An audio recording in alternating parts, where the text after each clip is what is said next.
欢迎收看 YouTube Pony TV 亮点播客节目。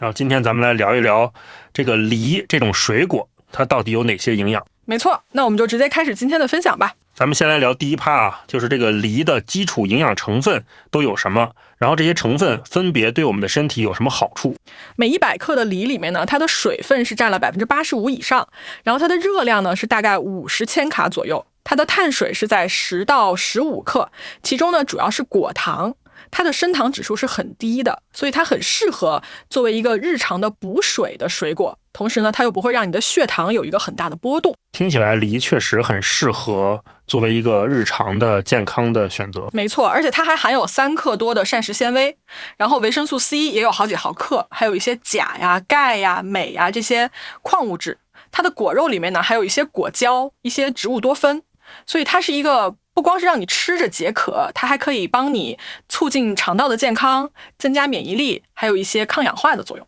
那是不是不同的梨它的营养成分其实也会有一些差别呢？没错没错，比如说像这个库尔勒香梨，它的膳食纤维就特别的高，然后这个酸梨呢，它的维生素 C 就比较出类拔萃，还有一些比如说像这个红椒梨，它的热量就会低一点，这个雪梨它的碳水会高一点，就是不同的梨它其实都是有自己的小特长的。那吃梨的时候有什么要特别留意的地方吗？像一些肾功能不好的或者说高血钾的人呢，那你可能就要控制一下梨的摄入，因为它的钾含量也不低。然后还有就是说有些品种它的山梨糖醇比较多，那你吃多了的话可能会有一些腹泻或者说肚子不舒服，所以大家还是要根据自己的身体情况来选择合适的梨、合适的量。然后我们来进入第二部分，我们来聊一聊梨对于一些特殊人群的健康的好处。好吧，那我们先来问一个大家可能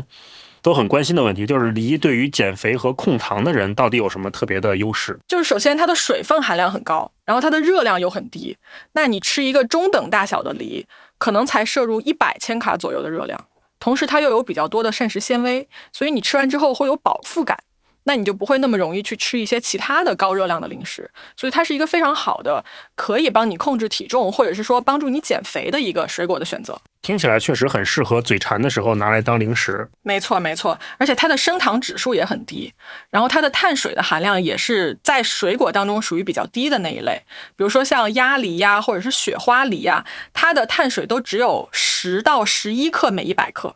那你如果是说控糖的人，你选这些梨的话就很友好，你吃了之后血糖上升的速度也很慢，同时它还可以帮你补充一些果胶，补充一些钾，还有一些抗氧化物质，那它是一个对减肥和控糖都很有帮助的一个水果。那还有很多人可能会关心说，孩子和老人吃梨会有什么特别的好处，或者说需要注意一下什么？其实梨对于孩子和老人来讲，它都是一个非常好的补充水分和营养的一个帮手。那比如说像孩子如果说经常吃梨的话，它里面的一些果胶呀，还有一些维生素 C 呀，可以帮他的身体增加一些防护力。然后老人吃的话，它可以让你的肠道更加的通畅，它的一些 B 族维生素和钾也可以帮你维持你的神经和肌肉的健康。所以说梨对于不同年龄段的人都挺友好。没错没错，不过就是说太小的孩子的话，你最好还是把梨做熟了之后再给他吃。然后老人如果说他的脾胃比较虚弱，或者说他经常会腹泻，那你可能也要控制一下量。就像那种库尔勒香梨，它的纤维比较多，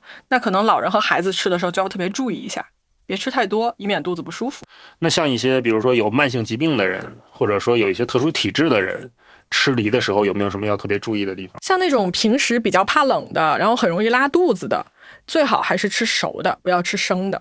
有一些人可能对梨会过敏，那你可能就是一口都不要碰。还有就是如果你正在吃一些药，尤其是铁剂或者是一些碱性的药物，最好是能跟吃梨的时间错开2个小时以上。糖尿病的患者呢，有什么要特别注意的细节吗？血糖不稳定的时候就先不要吃，然后如果说你血糖稳定的情况下，那你可以挑一些 GI 值比较低的品种，一次不要超过100克，最好是在2餐之间吃。你吃完之后别忘了监测你的血糖。还有就是说如果是有一些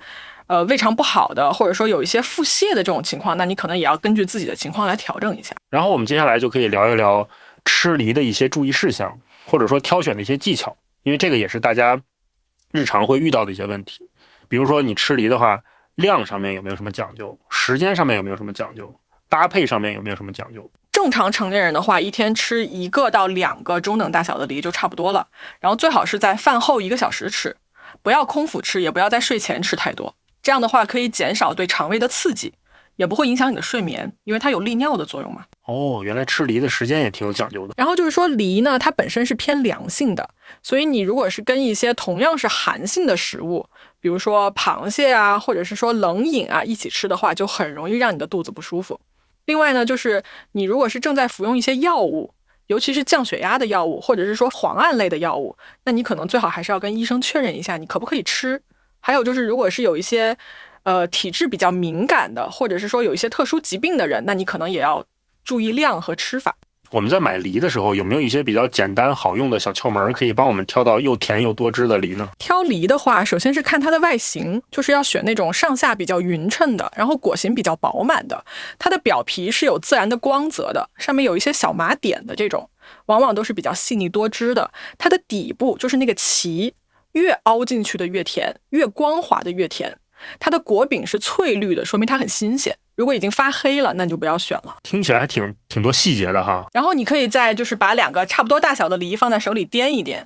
重的那个肯定是水分多，你再就是摁一摁它的表皮，有弹性的，不软的。最后就是你可以在它的地部闻一闻，有淡淡的清香的，就是成熟度刚好的，没有什么味道的，就是还没有熟。如果有酒味的，那就是已经放的时间太久了，已经开始变质了。哦，那你说买回家的梨如果吃不完，怎么保存可以让它不容易坏呢？就是整个的梨的话，你可以用报纸包起来，然后放在冰箱里面，5到10度是最好的。不要跟那种苹果啊、香蕉啊这种会释放催熟气体的水果放在一起，这样的话它可以保持比较长的一段时间新鲜。哦，那如果是切开的梨呢，怎么处理？切开的梨的话，你要赶紧把它泡在加了一点柠檬汁或者是盐的清水里面，然后用保鲜膜把它紧紧的包住，放在冷藏里面。但是最好是当天吃完。如果是已经软了的，或者是说有一些损伤的这种梨的话，你可以把它赶紧加工成梨汁，或者是说做成甜品。有一些腐烂的部分的话，就一定要扔掉，千万不要吃。是，今天我们把梨的营养，